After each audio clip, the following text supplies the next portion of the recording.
আসসালামু আলাইকুম শ্রেণীর শিক্ষার্থীরা, যে যেখান থেকে এই ভিডিওটি দেখবে সকলের প্রতি শুভেচ্ছা জানাচ্ছি। আমি হুমায়ুন কবির, সহকারী অধ্যাপক, অর্থনীতি বিভাগ। দীর্ঘ 19 বছরের টিচিং ক্যারিয়ারে বিভিন্ন বিষয় নিয়ে তোমাদের সাহায্য সহযোগিতার জন্য চলে আসি। আমার ইউটিউব চ্যানেলটির নাম হচ্ছে economics by professor Humayun Kabir. তাহলে অবশ্যই ইউটিউব চ্যানেলটি সাবস্ক্রাইব করবে এবং বেশি বেশি করে শেয়ার দেবে। এছাড়া আমার ফেসবুক পেজের নাম ইকোনমিক্স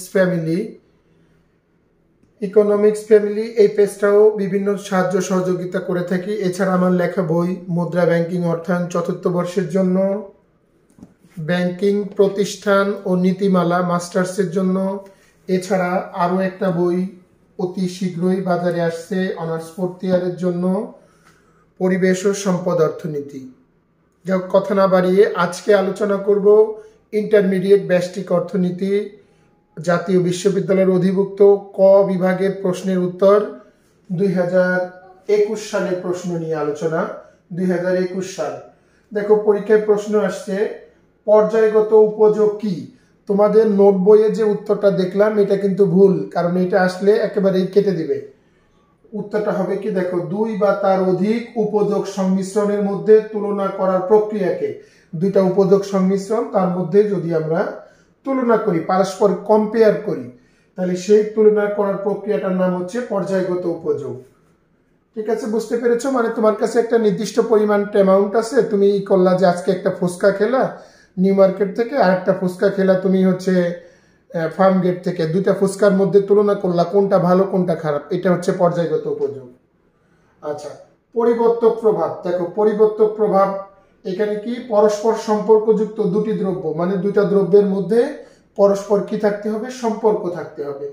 পরস্পর সম্পর্কযুক্ত দুটি দ্রব্যের মধ্যে একটির দামের পরিবর্তনের ফলে, একটার যদি দামের পরিবর্তন হয় তাহলে অপরটির চাহিদার যে পরিবর্তন ঘটে অন্যটার চাহিদার।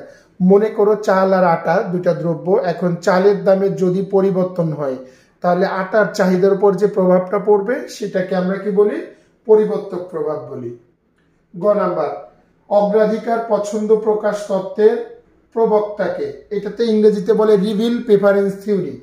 এটাকে নগদ পছন্দ প্রকাশ তত্ত্ব বলতে পারে, পরীক্ষায় একটু নামটা ঘুরাই দিতে পারে, নগদ পছন্দ প্রকাশ তত্ত্ব। তাহলে অগ্রাধিকার পছন্দ প্রকাশ বা নগদ পছন্দ প্রকাশ তত্ত্বের প্রবক্তা হচ্ছে অধ্যাপক স্যামুয়েলসন। নগদ পছন্দ প্রকাশ তত্ত্বের প্রবক্তা হচ্ছেন অধ্যাপক স্যামুয়েলসন। তাহলে আশা করি বুঝতে পেরেছো সবাই। এবারে আমরা চলে যাব ঘ নাম্বার কোশ্চেন, অর্থনৈতিক মুনাফা কি। অর্থনৈতিক মুনাফা হচ্ছে ফার্মের মোট আয় এবং মোট ব্যয় পরস্পর সমান হলে যে মুনাফাটা হয়, অর্থাৎ শূন্য মুনাফা, ওই শূন্য মুনাফাটাকেই আমরা অর্থনীতিতে অর্থনৈতিক মুনাফা বলি। তারপরে সম্প্রসারণ পদ কি, দেখো, উপকরণের নিয়োগ বৃদ্ধি করা হলে, এখানে হলে হবে উপকরণের নিয়োগ বৃদ্ধি করা হলে উৎপাদন যে হারে বৃদ্ধি পায় তার সংমিশ্রণ সূচক বিন্দুগুলোর সমন্বয়ে যে রেখা পাওয়া যায় তাকে সম্প্রসারণ পদ বলে। মানে উপকরণের নিয়োগ যদি বাড়ায় তাহলে কি হবে, উৎপাদন বাড়বে। কি হারে বাড়বে, যে নির্দিষ্ট হারে বাড়তে থাকবে ওই বিন্দুগুলোর সমন্বয়ে যে রেখাটা পাবো সেটা হচ্ছে উৎপাদন সম্প্রসারণ পদ। এরপরে আসে একচেটিয়া ক্ষমতা কাকে বলে। একচেটিয়া বাজারে ভারসাম্য অবস্থায় দাম ও প্রান্তিক ব্যয়ের ব্যবধানকে, দাম আর প্রান্তিক ব্যয়ের মধ্যে একটা ব্যবধান থাকে, এই ব্যবধানটাকে একচেটিয়া ক্ষমতা বলে। এটা শুধু একচেটিয়া বাজারে থাকে, এটা পূর্ণ প্রতিযোগিতামূলক বাজারে এইটা থাকে না।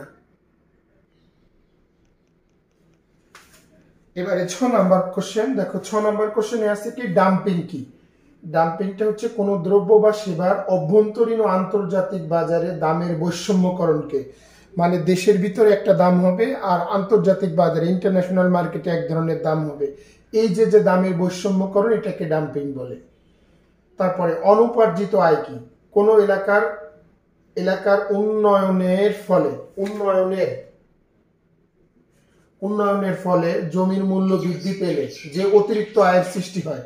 মনে করো কোনো একটা জায়গায় নতুন একটা রাস্তা গেল বা কোনো একটা ব্যাংকের হলো, কোনো একটা স্কুল কলেজ হলো, তাহলে সেই এলাকার রাস্তাঘাট অন্যান্য দিকের কি হবে, উন্নয়ন হবে। এর ফলে ওই জায়গার কি হবে, আশেপাশের জায়গার জমির দাম বেড়ে যাবে।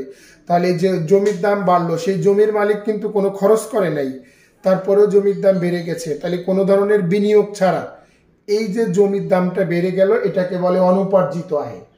তার মানে কোন এলাকার উন্নয়নের ফলে জমির মূল্য বৃদ্ধি পেলে যে অতিরিক্ত আয়ের সৃষ্টি হয় তাকে অনুপার্জিত আয় বলে। তা সেটা এসে এক্সপেক্ট করে নাই, কিন্তু হয়ে গেছে। তারপরে উপাদান সহগ ম্যাট্রিক্স কি? এক একক পণ্য উৎপাদনের জন্য কোন শিল্প অন্যান্য শিল্প থেকে যে মাধ্যমিক পণ্য ক্রয় করে তাকে উপাদান সহগ ম্যাট্রিক্স বলা হয়। এক একক পণ্য উৎপাদন করার জন্য একটা শিল্প অন্যান্য শিল্পের নিকট থেকে যে মাধ্যমিক পণ্যগুলো ক্রয় করে সেইগুলোর সংমিশ্রণকে একটা ম্যাট্রিক্সের মাধ্যমে আমরা যদি প্রকাশ করি, সেটাকে কি বলে? সেটাকে বলে হচ্ছে উপাদান সহগ ম্যাট্রিক্স। আশা করি বুঝতে পেরেছো। ইও নাম্বার কোশ্চেন, আংশিক ভারসাম্য কাকে বলে? দেখো, একক দ্রব্য বা উপকরণের, এখানে দ্রব্য হতে পারে, উপকরণ হতে পারে, যে কোনো একটা সাইড, একক দ্রব্য বা উপকরণের চাহিদা ও যোগানের সমতাকে আংশিক ভারসাম্য বলা হয়। একেবারে সহজ একটা কথা।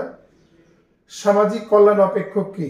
সমাজের সকল ব্যক্তির উপযোগকে যে অপেক্ষকের মাধ্যমে প্রকাশ করা হয় তাকে সামাজিক কল্যাণ অপেক্ষক বলে। মানে একটা সমাজে যত লোক আছে সবার উপযোগকে যে অপেক্ষকে দেখাবো। তারপরে হচ্ছে লাস্টে দেখো, সমজাতীয় উৎপাদন অপেক্ষকের সংজ্ঞা দাও। উপকরণকে নির্দিষ্ট অনুপাতে পরিবর্তন করা হলে উৎপাদন যে হারে পরিবর্তিত হয় তাকে সমজাতীয় উৎপাদন অপেক্ষক বলে। মানে উপকরণ যদি আমরা এক একক করে বাড়াই, উৎপাদনের একটা পরিবর্তন আসবে, কোনো সময় বেশি হতে পারে, কম হতে পারে।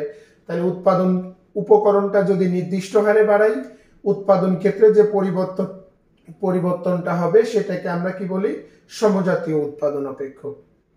তাহলে দেখো 2021 সালের প্রশ্নে সমাধান গেল। এটা ক বিভাগের। আবার বলছি, গাইডে অনেক ধরনের ভুল ভ্রান্তিতে ভরা। তাহলে এটা যদি সামান্যতম উপকারে আসে তাহলে অবশ্যই আশা করব বেশি বেশি করে এটাতে লাইক কমেন্ট করবে এবং শেয়ার দেবে, অন্যদের দেখার সুযোগ করে দেবে। তবে খাতায় লিখে কেউ কোনো গ্রুপে পোস্ট করবে না, এই অনুরোধটুকু আশা করি রাখবে। তাহলে ঠিক আছে, আজকে এই পর্যন্ত। পরবর্তীতে কোনো এক ভিডিওতে দেখা হবে। আল্লাহ হাফেজ।